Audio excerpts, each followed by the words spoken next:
நண்பர்கள் அனைவருக்கும் வணக்கம். நேற்று வந்து நம்மளோட கேஸ் வந்து கோர்ட்டில் வந்து ஹியரிங் வந்தது, விசாரிக்க ஆரம்பிச்சிட்டாங்க. அதோட தொடர்ச்சி வந்து 13ஆம் தேதி வந்து விசாரிக்க போகிறாங்க அப்படின்னு சொல்லியிருந்தோம். நேற்றே நம்ம வந்து வீடியோவில் பார்த்துருந்தோம். 13ஆம் தேதி நம்ம கேஸ் வந்து எந்த நம்பரில் வருது அதை தான் இன்றைக்கி நம்ம பார்த்துட்டு அந்த கேஸை பற்றி முழுமையாக பேச போகிறோம். ஓவரால் வருமா இல்லை ரிசல்ட் வருமா அப்படின்ட்டு. ஃபஸ்ட்டு 13ஆம் தேதி நம்ம கேஸ் வந்து எந்த நம்பரில் வருது அப்படின்னு சொல்லி பார்த்துடலாம். அதுக்கு நம்ம மெட்ராஸ் ஹைகோர்ட் வெப்சைட் ஓப்பன் பண்ணி நம்மளோட கேஸ் நம்பர் 1105 அதை போட்டோம் அப்படின்னா நம்மளோட கேஸ் நம்பர் எப்போ இருக்குன்னு சொல்லி வந்துடும். ஒரு நல்ல குட் நியூஸ் தாங்க. 39 நம்பர் கேஸாக வருது. இதுக்கு வந்து நமக்கு எல்லாமே 120 130 அந்த மாதிரி போய்கிட்டு இருந்தது. ஆனால் 13ஆம் தேதி திங்கக்கிழமை வந்து 39 கேஸாக வருது. அதனால் மேபி நமக்கு திங்கக்கிழமை வந்து கேஸ் முடிகிறதுக்கு வந்து வாய்ப்புகள் வந்து கொஞ்சம் அதிகமாகவே இருக்குது அப்படின்னு சொல்லலாம்.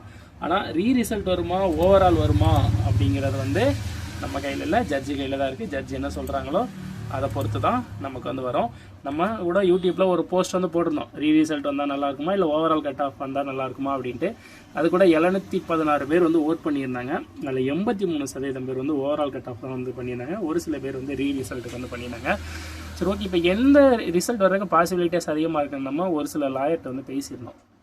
ஒரு 3 லாயர்கிட்டே வந்து தனித்தனியாக பேசியிருந்தேன். ஏன்னா ஒவ்வொரு லாயர் என்னென்ன ஒப்பீனியன் கொடுக்குறாங்க பார்க்கலாம் அப்படின்ட்டு. அதில் ஒருத்தர் என்ன சொன்னார் அப்படின்னா, ஓவரால் கட் ஆஃப் வந்து வர்றதுக்கு வந்து பாசிபிலிட்டிஸ் அதிகமாக இருக்குது ப்ரோ. ஏன்னா ரொம்ப நாளாச்சு கேஸ் வந்து.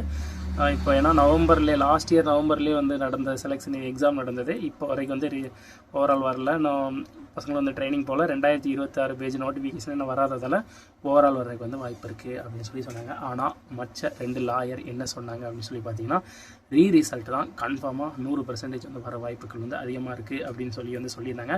ஏன்னா ஆல்ரெடி கோர்ட்டில் வந்து ஜட்ஜ்மெண்ட் வந்து கொடுத்துருந்தாங்க. இந்த கொஸ்டின்க்கெலாம் வந்து எல்லாருக்குமே வந்து மார்க் வந்து கொடுத்துருங்க அப்படின்னு சொல்லி ஜட்ஜ்மெண்ட் ஆன ஒன்று கேன்சல் பண்ணிவிட்டு ஓவரால் விடுவாங்களா அப்படிங்கிறது வந்து ரொம்பவே சந்தேகமான ஒன்று தான். கண்டிப்பாக ரிசல்ட் தான் வரக்கு வந்து பாசிபிலிட்டிஸ் இருக்குது அப்படின்னு வந்து சொல்லியிருந்தாங்க. எதனால் அப்படின்னு பார்த்தீங்கன்னா, நெக்ஸ்ட் நம்ம இப்போ இயர் சிலபஸ்லேயும் பார்க்கும்போது நெக்ஸ்ட் இயர் தான் இனி வந்து நோட்டிஃபிகேஷன் வந்து வரும் அப்படின்னு வந்து இயரி டைம் டேபிள்லையும் வந்து போட்டிருக்காங்க. அதனால் இனி ரிசல்ட் வந்து மறுபடியும் பிசிக்கல் வச்சு அதுக்கப்புறம் தான் ஓவரால் கட் ஆஃப் வந்து வர்றதுக்கு வாய்ப்புகள் இருக்குன்னு இன்னும் 2 லாயர் வந்து சொல்லியிருந்தாங்க.